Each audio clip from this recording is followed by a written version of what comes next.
I apologize, saints. I did a whole session just now of dealing with those who were sick. And I didn't realize I had already done it earlier in the day. So I had to erase it. My fault. My apologies. I didn't mean for you to hear me blabber on about going to see the sick twice in a row. This is really, what I really had meant to do was to, as we're looking at the sign of Christ's coming, and right now I'm looking out of the hospital room, and I'm looking into the vast expanse of this metropolitan area. I see Palos Verdes out there in the distance. It's a very clear day, all the way from Orange County. Deep in Orange County, I can see Palos Verdes. That's how close it is. I say, wow, that's something, that is something.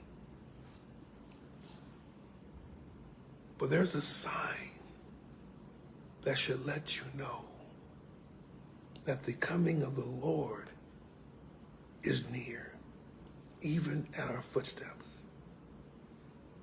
The fact that we need places like this that I'm speaking from, these hospitals, and that there are some that are closing for whatever reason. There are those who can't do what they have been designed to do. And not just in this country, but all over the world. Health centers are closing for one reason or another.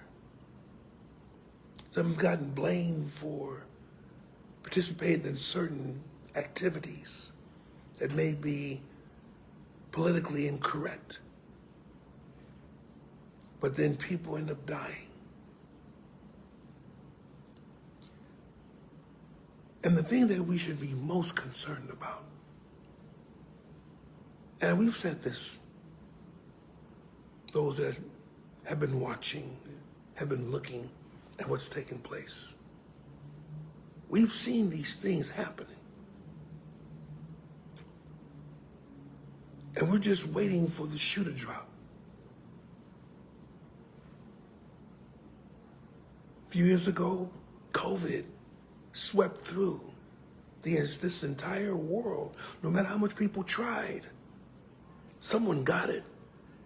And it was all that we can do to keep from entire populations from having it.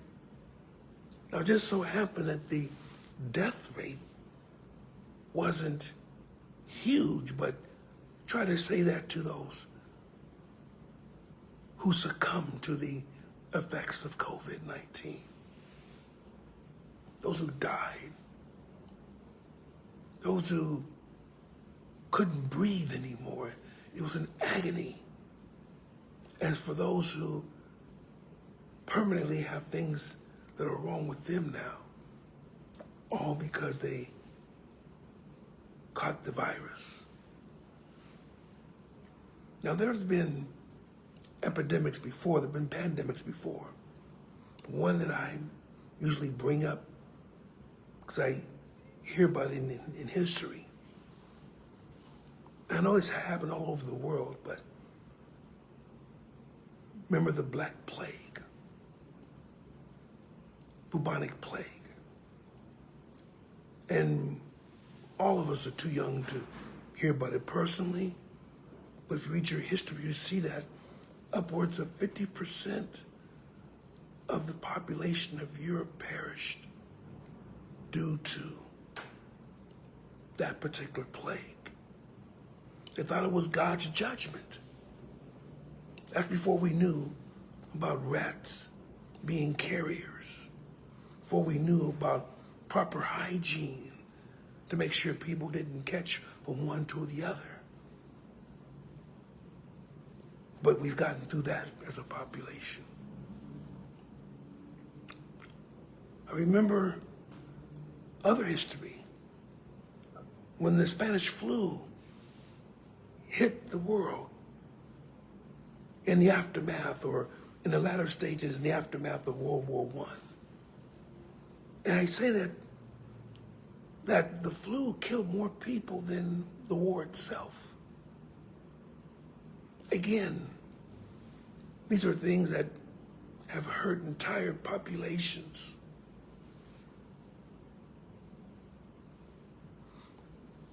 Remember the Ebola scare. We didn't want anyone coming from Africa because we had to contain it. Because people were dying in their blood. They were choking in their blood. Their organs were being liquefied. It was a horrific death. And we saw it, and it completely frightened us. It was all we could do to keep it away from the shores of the United States. When, essentially, if it hit that. Remember HIV? Thought it was just a gay disease. Only people who would participate in such activities would be getting it. It was God's way of punishing the gays. Remember that. Although there were some people like Arthur Ashe and others who picked up the AIDS virus from blood transfusions and died as a result. Now we understand how to treat HIV. People can live for years and years and years and years and years, live on just about a normal lifespan. Why am I bringing all this up? It's because one of the things that will cause a quarter of the Earth's population to be exterminated, that's coming up. That's part of, I can't even fathom that many people. But remember, in different areas of the world, half the people would perish from things like this. But there's several reasons why a quarter of the world's population will cease to live. Violence, extreme famine, and both of them weaken and destroy places where you can get help physically, which leads to pestilence. Pestilence. Fourth one was wild animals.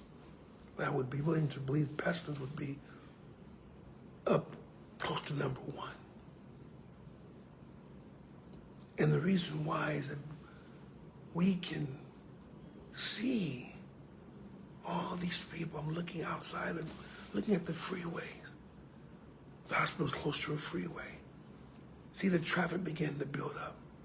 All these cars with people.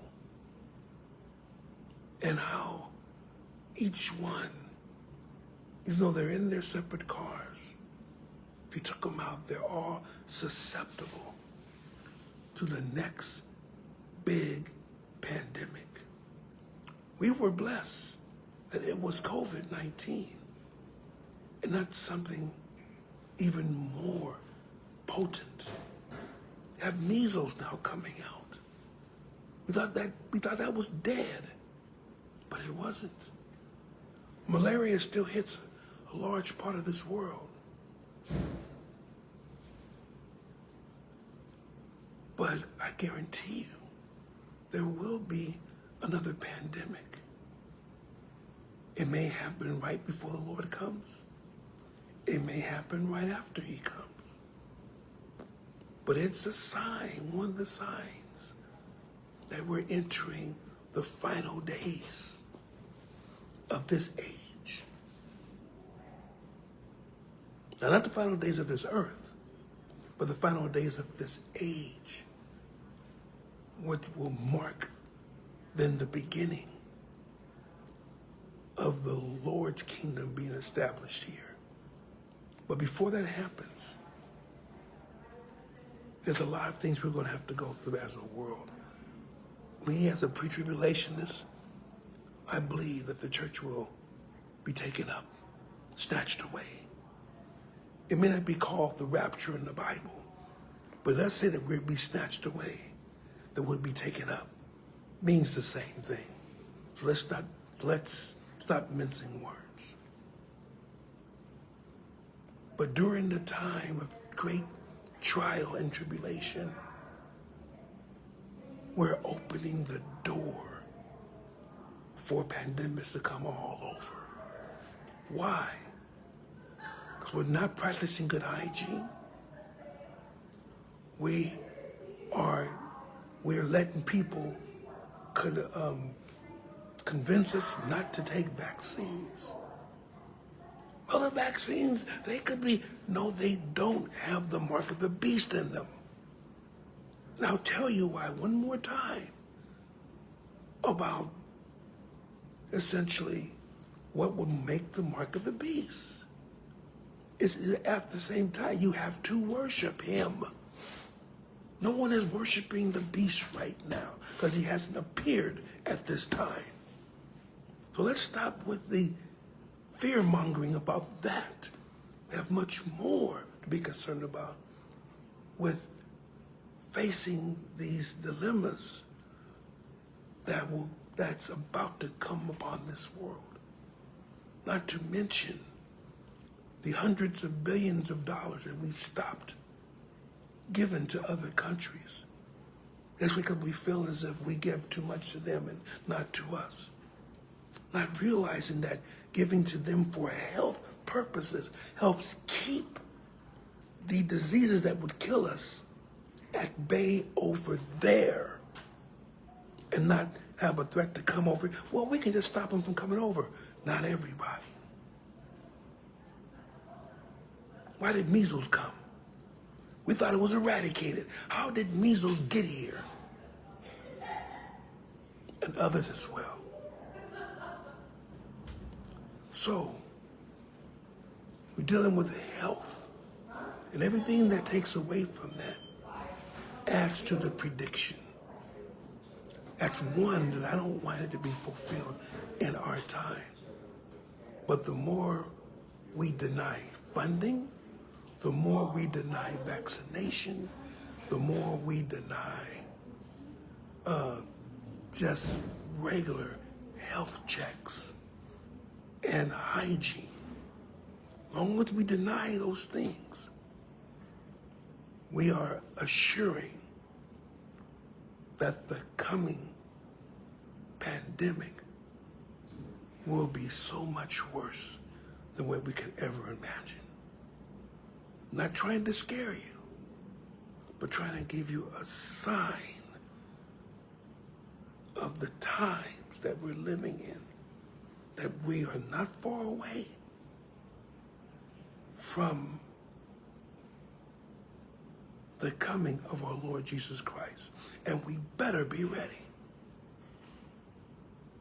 May God bless you and may he keep you. Apologize for keeping you, but stay vigilant. Watch for the signs, saints of God, in Jesus' name.